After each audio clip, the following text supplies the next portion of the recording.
Okay, good morning 5K. Hari ni saya akan tinggalkan video rakaman ni ke YouTube sajalah sebab mandangkan saya bertugas dengan SPM hari ni. So saya takutkan nanti halfway bila kita buat Google Meet ke apa pula, nanti ada orang panggil saya kena tinggalkan awak pula.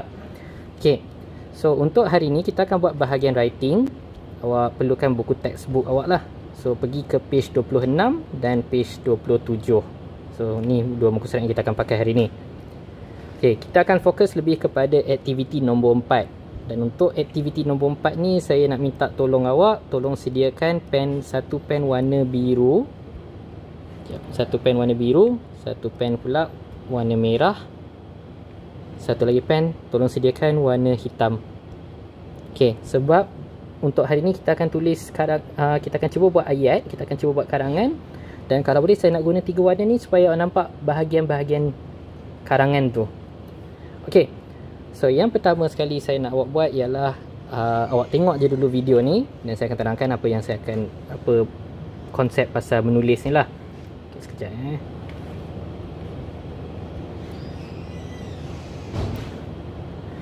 Okay, bila kita cakap pasal menulis, we talk about writing, biasanya awak akan fikirkan yang kita akan buat ayat. So memang ayat ialah salah satu basic untuk buat ayat, untuk buat satu esay lah.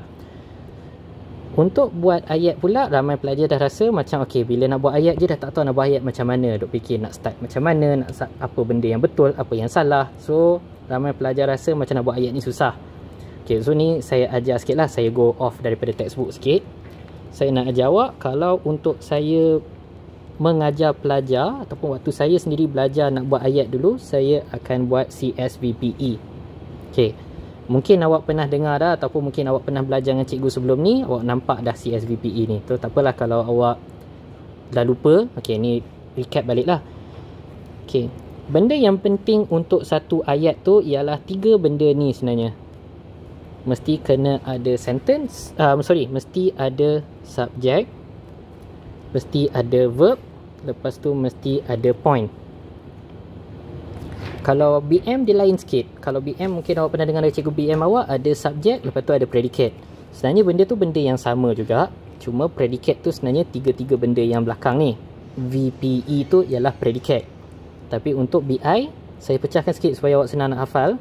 So dia jadi subjek, verb dengan point. Okay, bila kita bercerita pasal subjek, okay, kita start dengan subjek dulu. Okay, bila kita cakap pasal subjek, subjek tu menjawab soalan who. Dalam kata lain, perkataan bermaksud siapa. Kalau kita nak buat satu ayat, mesti kita ada fokus siapa yang kita nak ceritakan. Okay, so tu benda yang pertama dia lah. So kalau awak nak buat ayat pasal orang ni, then awak akan letak dia sebagai subjek awak lah. Boleh jadi nama orang, boleh jadi kata ganti nama. Okay, kalau verb pula, dia akan menjawab soalan do. Do ni maksud dia dalam BM ialah melakukan. Dan yang terakhir pula ialah point, iaitu what. So kat sini awak nampak sebenarnya ayat, bila kita nak buat, kita nak karang satu ayat tu, ayat bahasa Melayu pun sama je mungkin, tapi mungkin bentuk dia beza sikit. Kita nak fokus kepada soalan siapa melakukan apa, who do what. Okay, ramai pelajar bila dia nak buat ayat ataupun bila cikgu suruh buat ayat, dia macam sangkut sebab dia terus fikir semua benda dalam ni serentak. Kalau saya akan pecahkan jadi satu bahagian supaya pelajar ni bila dia dengar ataupun bila dia nak buat ayat, dia boleh nampak bagaimana dia nak fokus dulu. Okay, kebiasaannya kalau saya bagi awak satu soalan, contohnya saya tanya apa pelajar tu sedang buat, ataupun saya tanya pelajar tu sekarang berada di mana. Biasanya jawapan yang awak bagi, sebab kita dah terbiasa kita jawab guna satu perkataan je. Contohnya kalau saya tanya pelajar tu kat mana, awak pun terus jawab kat kantin. Kat kantin tu sebenarnya ialah point, sebab tu ialah isi awak, idea awak. Jadi satu kita panggil dia sebagai point. So awak akan jawab at the canteen. Okay, ataupun saya tanya pelajar tu sedang buat apa, awak pun kata baca buku. Okey, bila awak kata baca buku pula, awak dengar perkataan verb tu sebenarnya ialah perbuatan. So, melakukan. So, bila awak kata baca buku, baca ialah read. Dan point dia ialah buku. Jaranglah orang tanya awak, lepas tu awak kata, saya tanya awak soalan, pelajar tu sedang buat apa? Awak kata buku. Mesti awak kata baca buku. So, biasanya bila kita guna bahasa Melayu, kita akan bagi jawapan dalam bentuk verb dengan point. Subjek biasanya kita buang sebab bagi kita dah subjek tu takkan nak sebut kot, dah cerita pasal siapa. Tapi dalam karangan bahasa Inggeris, subjek kena sentiasa disebut, baru ayat tu lengkap. Okey, tadi saya tanya awak pelajar. Pelajar tu kat mana? Pelajar tu sedang buat apa? Jadi subjek kita ialah students lah. Okey, so kita ada subjek students. Verb kita masa ni tak ada lagi. Dan ayat terakhir kita ialah at the canteen. Kalau awak buat karangan dan awak bagi ayat kat saya, students at the canteen, saya boleh terima sebab saya dah faham makna dia. Cuma mungkin kesalahan bahasa tu ada sikit lah.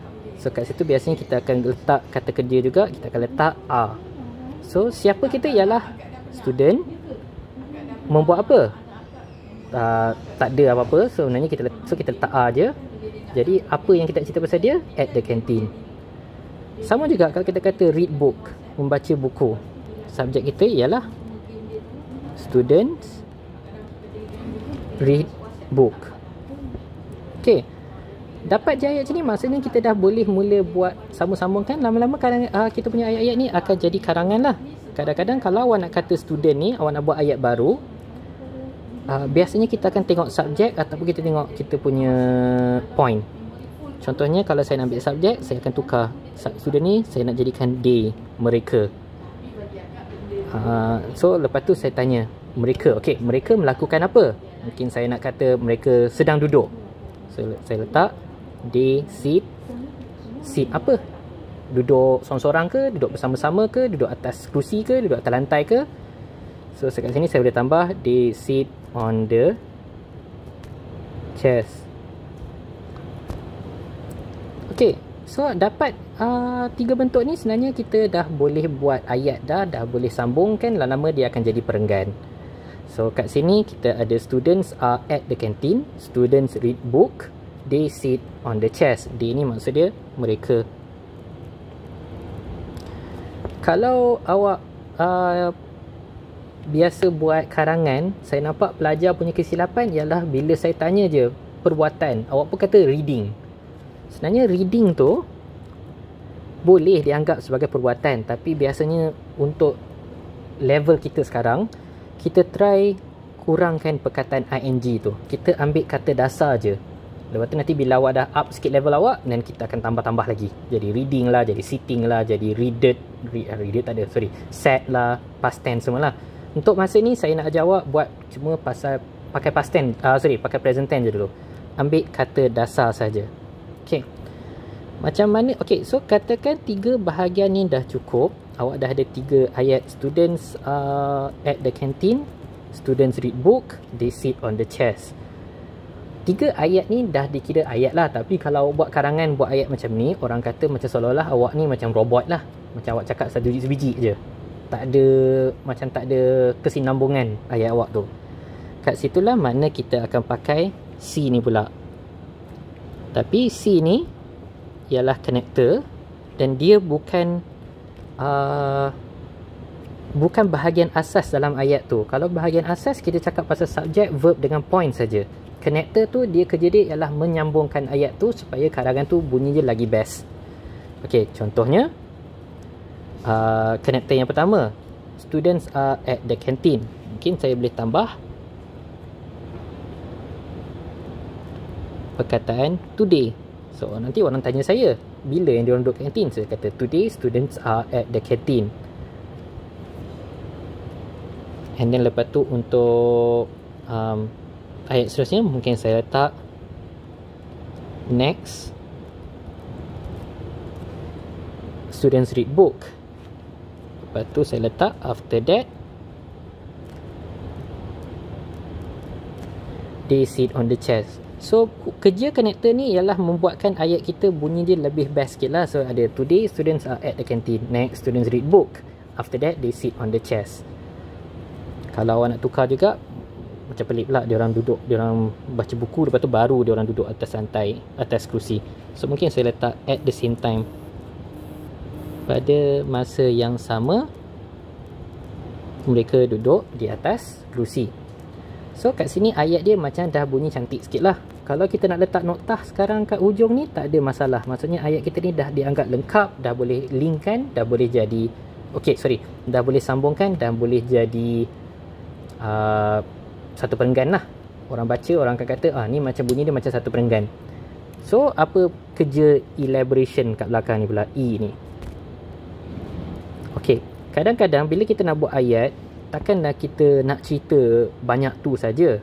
Contohnya, okey, ni saya tukar sikit Katakanlah saya tukar ni jadi student go to the canteen. Kerja elaboration ni ialah untuk menambahkan sikit lagi maklumat kepada ayat awak ni. Sebab bila awak sekolah rendah, mungkin ayat banyak ni je dah cukup untuk awak buat karangan. Tapi bila masuk sekolah menengah, dia akan banyak lebih kepada elaboration lah. So elaboration ni biasanya kita akan menjawab lebih banyak soalan yang kita belum tanya lagi dalam subjek verb point kita. So contohnya kita ada where, di mana, when, bila, and then kalau nak kompleks lagi kita boleh kata how, bagaimana. Kita boleh guna bagaimana tu dengan siapa ataupun dengan menggunakan apa. So tu menjawab soalan bagaimana lah. And then kita ada apa lagi? Okay, dan mungkin ni awak pernah dengar juga, ada juga perkataan like ataupun perkataan such as. Okay, saya ulang balik. Where dengan when maksudnya di mana dan sekejap, kita suruh buat kecil sikit. Where ni maksudnya di mana, where bila, how bagaimana. Tapi kadang-kadang how ni soalan dia agak susah sikit, so kita jawab dengan apa dan dengan siapa. Like ni, like dengan such as, dua-dua maksud dia ialah seperti. Okay, so kita dah ada elaboration ni dah. So sekarang ni kita nak kata today students go to the canteen. Nak tambah ayat tu, nak bagi karangan kita maka bahasa banyak sikit. So mungkin kita boleh tanya diri kita soalan where, di mana. So bila kita tanya soalan where tu, kita tanya kantin tu kat mana. Okay, so kat sini awak boleh tambah lah today students go to the canteen. Kantin, kalau kantin sekolah kita kat depan tapak perhimpunan. So awak letak near the assembly field. Near ni maksudnya berdekatan dengan tapak perhimpunan.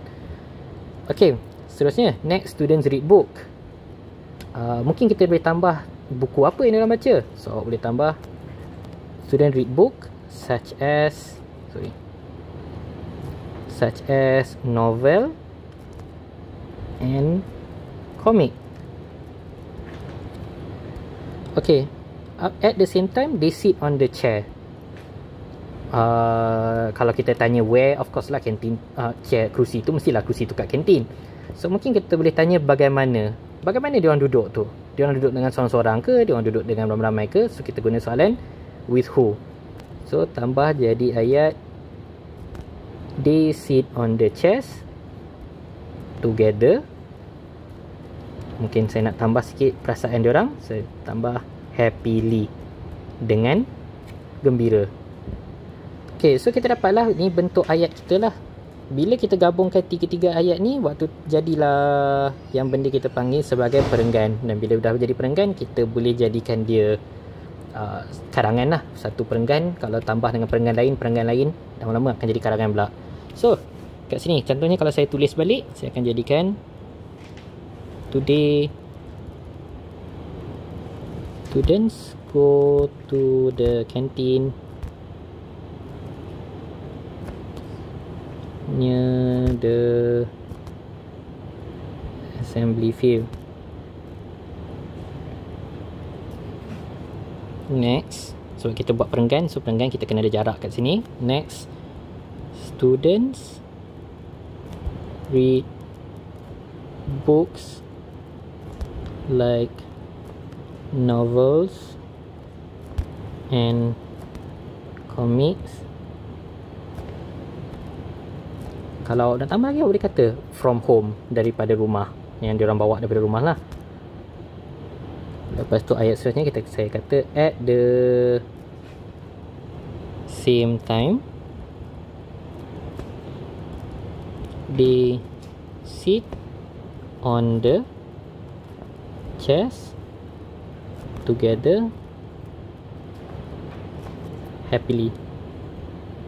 Okay, so kalau tengok macam ni dah nampak jadi satu perenggan lah. Bila perenggan ni kita buat perenggan kedua, ketiga, dia jadilah bentuk karangan.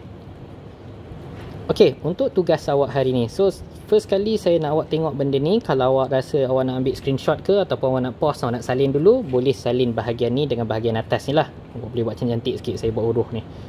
Okay, cuma bila awak salin balik, saya nak awak tolong guna pen beza-beza warna tu, supaya awak boleh nampak bahagian mana ialah subjek. So let's say untuk subjek, tolong tukarkan dia jadi warna merah. Untuk verb pula, tolong jadikan dia warna, awak salin warna biru. Lepas tu yang bahagian lain ni pula jadikan dia warna hitam. Maksud dia awak guna pen warna hitam lah. Yang pentingnya saya nak nampak tiga beza ni. Awak kenal mana satu subjek, mana satu verb, mana satu point. Untuk connector dengan elaboration, yang tu ikut awak lah. Awak nak guna warna apa. Kalau nak guna warna, eloknya warna biru lah, supaya tak confuse dengan kita punya subjek dan point tu. Dah siap tu, saya nak minta awak salin yang bahagian bawah ni pula dalam bentuk perenggan. Okay, so tu tugas pertama awak. Tolong salin yang ini. Boleh pause ataupun boleh ambil screenshot lah. Kemudian kita balik ke kita punya textbook. Saya nak awak tengok balik bahagian ni. Okay, ni karangan yang mungkin awak rasa macam agak level dia agak tinggi dah lah, sebab dia guna banyak benda, perkataan dia berkait-kait. Kalau awak tengok kat sini, ayat dia lagi panjang daripada ayat kita tadi. Benda saya nak awak buat ialah saya nak awak salin balik perenggan ni macam biasa,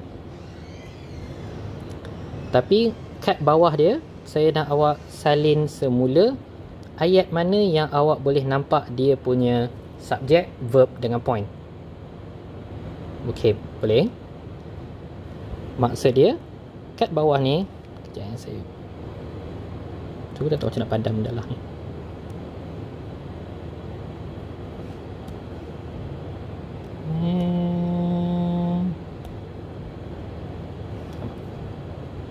Okey, tak apa. Okey, apa yang saya nak awak buat ialah awak tolong ambil balik bahagian ini. Saya tengok kalau saya boleh screenshot kan.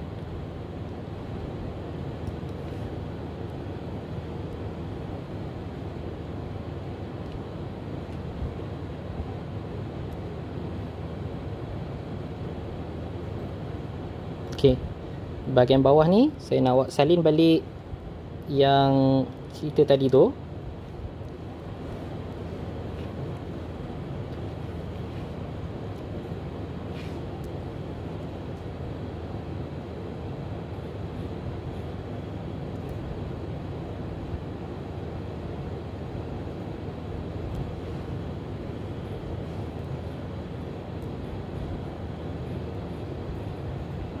Tak ada pula.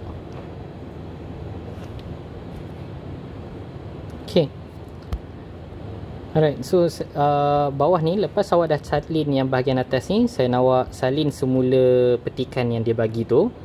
Lepas tu kat bawah dia ni saya nak awak cari perkataan mana, ayat mana yang awak tahu dia punya subjek, verb dia dan dia punya point. Okay, contoh yang pertama dia, awak ambil perkataan and, sebab and ni nama orang, so dia jadi subjek. Knock tu maksud dia ketuk, macam ketuk pintu. So knock tu kita punya verb. And then lepas tu yang selebihnya ialah ketuk apa? So ketuk pintu. Yang selebihnya ialah elaboration lah. So sebenarnya boleh habis kat sini saja. Sorry. So boleh habis kat sini lah. So bahagian bawah ni saya nak awak kena pasti perkataan ayat mana yang awak boleh cam dia punya subjek, verb dan point. Kalau ada connector sekali pun awak boleh salin. So awak salin balik and dia punya verb knocked,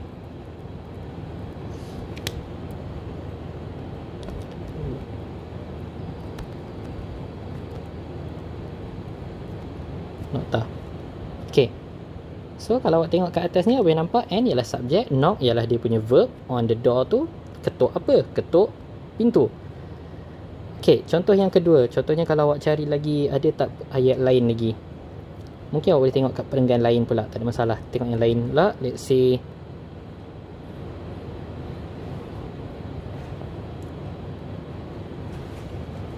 okay, contoh yang lain, someone. Someone ni maksud dia seseorang.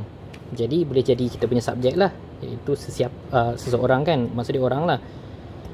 Lepas tu dia punya verb dia ialah mesti perkataan yang datang seterusnya, iaitu must be. Must be tu maksud dia mestilah berada. Dan berada apa? So dia punya point ialah here. Yang selebihnya ni sebenarnya dikira sebagai elaboration dia. Awak boleh salin lah. So awak buat nombor 2 pula. Guna pen yang warna beza supaya boleh nampak. Someone